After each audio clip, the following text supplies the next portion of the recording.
کہتے ہیں میں نے سنا تھا کہ نافرمان کی روح بہت مشکل سے نکلتی ہے اور جو نیک لوگ ہوتے ہیں ان کی روح آسانی سے نکلتی ہے. تو میں تو جب گیا یورپ میں تو میں نے بہت سے گوروں کو بڑے آرام سے مرتے ہوئے دیکھا اور بہت سے نیک لوگوں کو بڑی مشکل سے مرتے ہوئے دیکھا. تو یہ کیا ہے؟ تو کہہ رہے مجھے تو اسلام کے بارے میں اشکالات شروع ہو گئے. میں نے کہا آپ نے جن سے یہ تقریر سنی ہے نا کہ نیک لوگ کی روح آرام سے نکلتی ہے، بروں کی مشکل سے نکلتی ہے، انہوں نے آدھی بات بتائی ہے، پوری نہیں بتائی.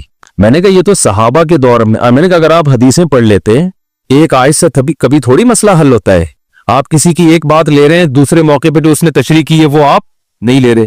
میں نے کہا معاذ اللہ، اگر کسی کی کوئی موت کی کسی کو بہت تکلیف ہو رہی ہے، یہ اس معاذ اللہ اس کے برے ہونے کی علامت ہے، تو یہ تو پھر کفر ہے. حدیث میں آتا ہے کہ آپ صلی اللہ علیہ وسلم کو موت کی تکلیف دوسروں سے زیادہ ہوئی ہے. آپ صلی اللہ علیہ وسلم فرمایا اوعکو کما یوعکو رجلان منکم، مجھے بخار میں اتنی تکلیف ہوتی ہے جتنی تم میں سے 2 آدمیوں کو ہوتی ہے. آپ پر جب بیماری آتی تھی نا آپ کو تکلیف دوسروں سے زیادہ ہوتی تھی. اور امی عائشہ رضی اللہ تعالی عنہا فرماتی ہیں کہ نبی صلی اللہ علیہ وسلم کا سر مبارک میری گود میں تھا جب آپ کی روح نکلی ہے، اور آپ کی جو میں نے موت کی تکلیف دیکھی ہے، جس شدت میں آپ جس تکلیف میں تھے، اس کے بعد مجھے کسی کی موت کی جو آسانی سے کوئی دنیا سے گیا ہو نا، اس کے مرنے پر مجھے کبھی رشک نہیں آیا. رشک کا کیا مطلب؟ کہ بھئی یہ اتنی آسانی سے چلا گیا تو اس کا مطلب یہ زیادہ اچھا تھا، اور معاذ اللہ آپ صلی اللہ علیہ وسلم کے اعمال کم تھے، تو یہ تو ممکن نہیں ہے نا. کہتے ہیں مجھے کبھی کسی پہ رش نہیں آیا کہ آرام سے مر گیا تو بہت نیک ہوگا. ٹھیک ہے نا، بہت مشکل ہے سمجھانا. امی عائشہ فرماتی ہیں کہ یعنی امی عائشہ کی حدیث کا مفہوم بیان کر رہا ہوں کہ نبی صلی اللہ علیہ وسلم کی موت کے وقت جو تکلیف کی حالت تھی اس کو جب سے میں نے دیکھا ہے، تو امی عائشہ کی بات کا خلاصہ یہ ہے کہ اب اگر میں کسی کو دیکھتی ہوں نا کہ آرام سے روح نکل رہی ہے، یعنی آرام سے مر رہا ہے، دنیا سے جا رہا ہے، تو مجھے اس پہ رش نہیں آتا کہ وہ بہت نیک ہوگا. کیا مطلب؟ اس کا نیک عمل سے تعلق بولتے کیوں نہیں ہے. لیکن ہمارے ہاں سارا مدار کس پر ہے؟ مرنے کے بعد شکل کیسی ہے اس کی؟ آڑا ترشا ہو گیا تو جہنم میں جا رہا ہے اس کا مطلب. اور اگر مرا ہوا ہے دانت کھلے میں ایسے لگ رہا ہے مسکرا رہا ہے، سیدھا کہاں جا رہا ہے؟ او بھائی اگر خدا نہ خواستہ کوئی لکوے کا مریض تھا، کوئی فالج کا مریض تھا، وہ تو مرے گا تو اس کا تو بیچارے کا ہوگا تھوڑا سا چہرہ بھی ٹیڑھا ہو سکتا ہے، کچھ بھی ہو سکتا ہے، نیک لوگوں کا بھی ہو سکتا ہے. تو مدار کس پر ہے؟ اعمال پر. اور نیک لوگوں کو بعض دفعہ موت کے وقت ڈبل تکلیف دی جاتی ہے. ایک تو اس لیے دی جاتی ہے، یا تو اس لیے کہ کوئی گناہ ان کا باقی رہ گیا ہوتا ہے. اللہ کیا کہتے ہیں؟ بھائی قبر میں جانے سے پہلے اس کو ہمارے پاس دھلا کے لے کے آؤ، صاف ستھرا ہو کے. اب ہمارے پاس آ رہا ہے تو اب ہم نہیں چاہتے کہ اس کے گناہوں کی گٹری ہو، اس کو پاک صاف کر کے لے. میں نے بڑے بڑے بزرگ دیکھے جن کو آخری وقت میں بہت مصیبت میں گزری ان کی، یعنی زندگی کے آخری ایام، بیٹیوں کی ٹینشن، کسی بیٹی کو طلاق ہو گئی، وہ گھر آ گئی، کوئی اور مسئلہ ہو گیا، تو بڑی ٹینشن میں آخری وقت. لیکن وہ زبان سے کیا کہتے تھے؟ شکر. کیا شاید اللہ تعالیٰ ہمارے گناہوں کو معاف کرنا چاہتا. اولاد کی حدیث میں آتا ہے کہ انسان کو اس کی گھر والی کی طرف سے، اس کی اولاد کی طرف سے، اس کے جسم کی طرف سے تکلیفیں پہنچتی رہتی ہیں اور اس کے گناہ معاف ہوتے رہتے ہیں حتی لقی اللہ طاہرا مطہرا. جب اللہ کے پاس آتا ہے نیٹ کلین، بالکل گناہوں سے پاک صاف ہو گیا. لیکن یہ تکلیف ہوتی ہے جس میں صبر کی توفیق بھی ملتی ہے، کیونکہ اللہ دے رہا ہے نا تکلیف، اور اللہ سزا کے طور پہ نہیں بلکہ کفارے کے طور پہ، تاکہ ہمارے پاس آئے تو صاف ستھرا ہو گئے. تو اس تکلیف میں پھر صبر کی توفیق، اس لیے علماء کہتے ہیں جس تکلیف میں صبر کی توفیق مل رہی ہے سمجھ لو یہ رحمت ہے. یہ کیا ہے؟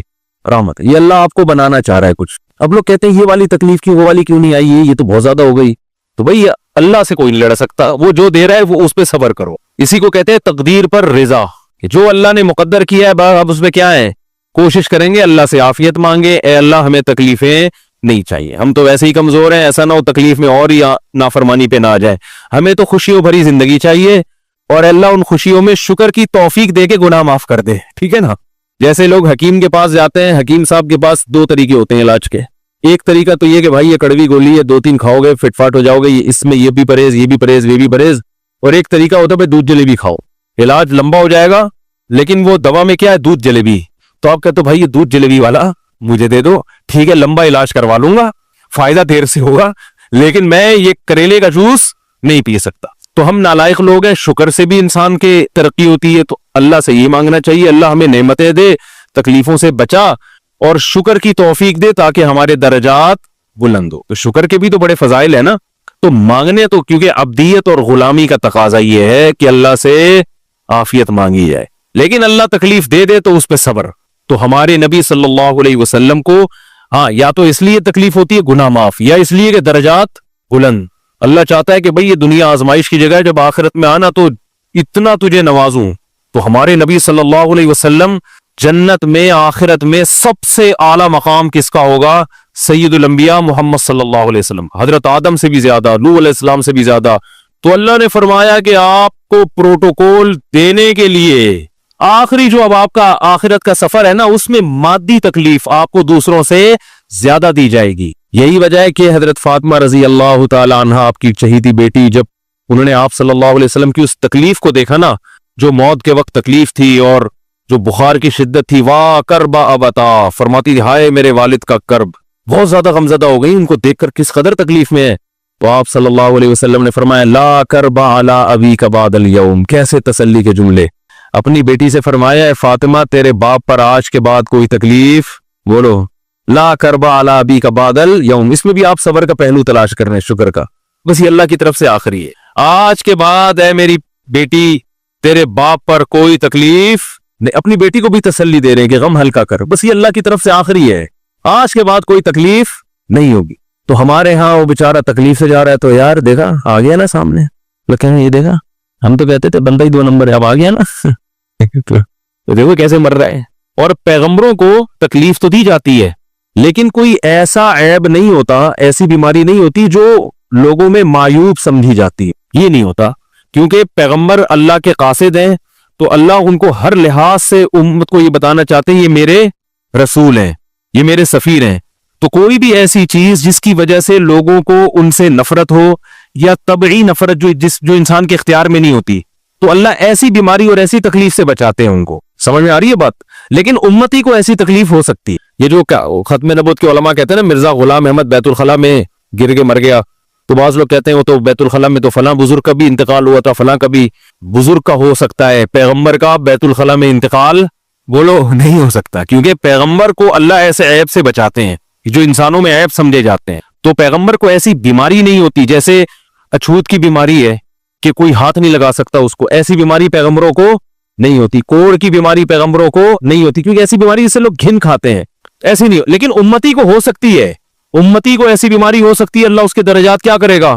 بلند کرے گا اس سے۔ مجھے ایک واقعہ کسی نے سنایا کہ ایک ہندو تھا، اس کو کوڑ کی بیماری تھی، کوڑ نہیں ہوتا گوشت گلنا شروع ہو جاتا ہے، تو یہ بیماری پھیلتی ہے، تو اس کے رشتہ داروں نے بالکل الگ کر دیا اس کو، وہیں سے کھانا پھینکتے ایسے کر کے، کہیں تبلیغی جماعت گئی، ان کو پتہ چلا، وہ بیٹھ گئے اس کے پاس جا کے، اس کو کھلا بھی رہے ہیں پلا بھی رہے ہیں، تو وہ بڑا متاثر ہوا، یار سب نے چھوڑ دیا اور مسلمان ہو گئے، تبلیغ والے تو اکرام کا کوئی موقع الحمدللہ چھوڑتے نہیں ہیں، تو وہ مسلمان ہو گیا اور پھر اس کا انتقال ہو گیا تھوڑے دنوں میں۔ اب دیکھو اللہ نے جو اس کو کوڑ کی بیماری میں ڈالا، یہ بیماری اس کے لیے رحمت بن گئی کہ نہیں بن گئی؟ تو کفر کی حالت میں کوئی اچھا کام کیا ہوگا اس نے، اس کے بدلے میں اللہ نے اس کو کیا دے دیا؟ کوڑ کی بیماری۔ اب دنیا کہے گی یار عام کافر جو اچھے کام نہیں کرتے وہ تو فٹ فاٹ گھوم رہے ہیں، اور یہ تھوڑا بہت خیال کرتا تھا، اس کو اللہ نے کیا دے دیا؟ بھائی اس کو دیا اس لیے کہ اللہ کو پتا ہے کہ جی کوڑ میں ہوگا تو تبلیغ والے آئیں گے، اس کی آؤ بھگت کریں گے اور یہ کیا ہو جائے گا؟ اسلام میں داخل ہو جائے۔ تو اللہ کے کام ہے، یہ اللہ ہی بہتر جانتا ہے۔ تو بعض دفعہ اللہ تکلیف میں ڈالتے ہیں تاکہ آپ کے گناہ دھل جائیں، تو اس لیے موت کی جو تکلیف ہے نا، اچھا اور عین ممکن ہے کوئی بہت بڑا بدماش ہو، بڑے آرام سے مر جائے، اور مرنے کے بعد ایسی خوبصورت اسکن ہو جائے اس کی، کیونکہ اسکن کی اچھے یا برے ہونے کا تعلق موسم سے ہے، جینے، ٹھیک ہے نا؟ جس کو برین ہیمریج ہوتا ہے تو چہرہ خراب ہوتا ہے، چاہے وہ نمازی ہو۔ میں نے ایسے پکے نمازیوں کو جن کی نماز کی حالت میں ڈیتھ ہوئی ہے، ان کو دیکھا موت کے بعد ان کا چہرہ کالا ہو گیا۔ یہ بری بات نہیں تھی، یہ کالا اس لیے ہو گیا کہ برین ہیمریج ہوا، رگ پھٹی ہے تو بلیڈنگ ہونا، اور ہارٹ اٹیک بھی ہوا پھر ان کو، تو ڈاکٹر کہہ رہے تھے ان کو جلدی دفناؤ کیونکہ یہ بہت جلدی ان کا جسم خراب ہو جائے گا۔ حالانکہ پھر میں نے خواب میں ان کو جنت میں بھی دیکھا، صحیح ہے نا؟ تو خام خمانہ لوگوں نے یہ چیزیں بنائی ہوئی ہیں۔ تبھی میت کو چھپانے کا حکم ہے، کیونکہ اکرام کرنا ہے نا، تو چہرہ مرنے کے بعد بگڑنا شروع ہوتا ہے، یہ ہر ایک کا ہوگا، چاہے نیک ہو چاہے برا، تبھی تو حکم ہے کہ اس کو جلدی دفن کرو، کیونکہ اس کی توہین ہے اب لوگوں کے سامنے رکھنا۔ اور ہمارے یہاں کیا ہو رہا ہے، باقاعدہ مردوں کے ساتھ سیلفیاں چل رہی ہیں، ناک میں ہوئی ہیں، ٹھوسی ہوئی ہیں، اور ویڈیو بن رہی ہے، اور زیارت ہو رہی ہے، لائن لگ لگ کے پبلک دیکھ کے جا رہی ہے۔ کیا جاہلانہ رسم ہے یار، کیا جاہلانہ۔ میت میں اور دلہن میں فرق ہونا چاہیے،